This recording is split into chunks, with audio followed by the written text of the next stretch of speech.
Hi, this is Paul coming back with TTM episode number 10. Have 10 returns to show you. So let's get started. The first one is a 101 on the 1981 Topps from Mike Tyson.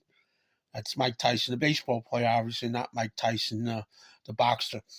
Now, these 81 Topps I got sent to me by Autographs 2000, so a shout out to him. The next one is a 101 from Larry Sorensen on the 1981 Topps, and he inscribed it 1978 All-Star with the Brewers. Next return is a 1981 Topps from Andre Thornton. Andre Thornton in his day, a pretty good, steady home run and RBI man. Next one is a 101 on the 81 Topps from Gary Lucas. Then we got a 101 1981 Topps on John Curtis. Then we got a 4-2 from Tom Griffin. We got the 1981 Topps. Then the 1981 Topps Team San Francisco Giants team card. I got this from a shout out to Adam's Card Closet. He had sent it to me, and he had already had Dave Bristol on it, the manager. Now I got Tom Griffin on it, and I think I'm going to send it to Ed Whitson because I have a card to send to him. So we'll probably send it to Ed Whitson. Then 2 index cards from Tom Griffin. 1. And then he sent me another one personalized.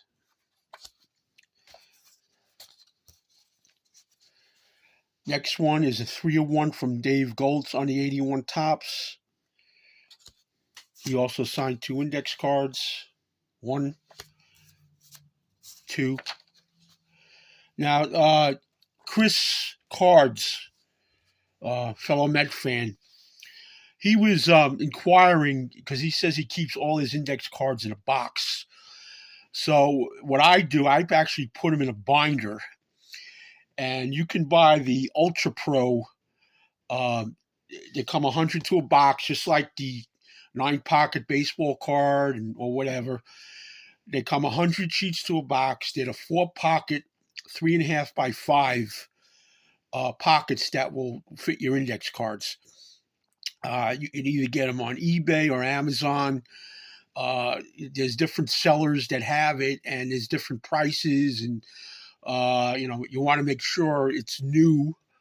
You're getting a new box, nothing used.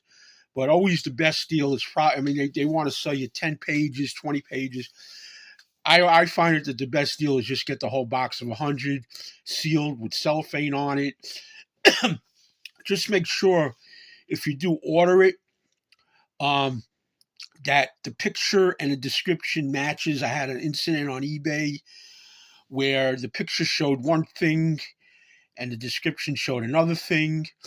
And I went off the picture and I got what was in the description. I let the seller know. I ended up keeping it. It was just the wrong size pages, but I ended up keeping it because I put it to use anyway. You just have to watch. Sometimes they match the wrong picture with the wrong description, not intentionally, but and also those 4-pocket pages. If you collect, shout out to TTM Mike, my other fellow Met fan. The Hall of Fame placard postcards fit perfectly in there as well. If you don't want to put them in a hard top loader. So just a suggestion. What I do, everybody floats to their own beat of the drum. So, all right, the next one is a 101 from Steve Trout, 1981 Topps. Look at that perm with the dark shades. That's the 80s look, late 70s look. Then the next one is a 1981 Topps from Barry Bonnell. And the last one is a 201 81 Topps of Dave Revering. And he also signed an index card for me. He was on a 1981 Yankees that went to the World Series, that lost to the Dodgers. And that 1981 season, there was a strike. And many of you may not be old enough to remember, but that 1981 season, uh, it was a strike. And what Major League Baseball decided to do, and this was actually the first incarnation of the wild card round, but it only lasted the 1 year. But what they did is they decided to divide a pre-strike and a post-strike. So in each of the divisions, there was 4 divisions at the time.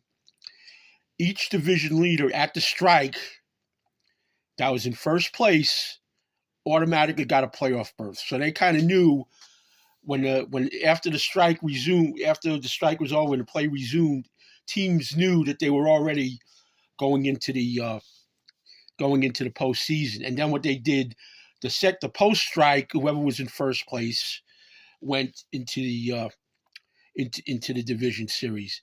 But it really was not fair, because if you encapsulated the overall standings in the National League East, the St. Louis Cardinals had the best overall record, and in the West, the Cincinnati Reds had the best overall record. But neither of them went to the postseason, because at each significant time they were not in first place.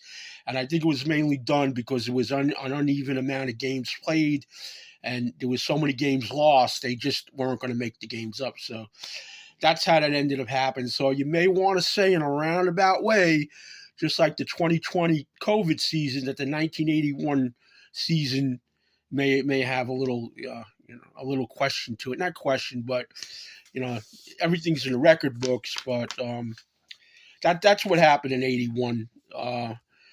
So 2 teams kind of got the shaft, and but it is what it is. It's history.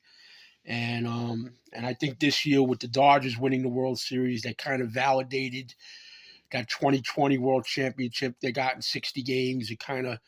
There was kind of still a monkey on their back, in my opinion, winning a World Championship in 60 games. So that kind of took the monkey off of, especially the manager, Dave Roberts. So, but other than that, that's it. That's it for the video. Hope everybody had a great Thanksgiving, and we'll talk to you soon. Don't forget to like, comment, and subscribe. Thank you.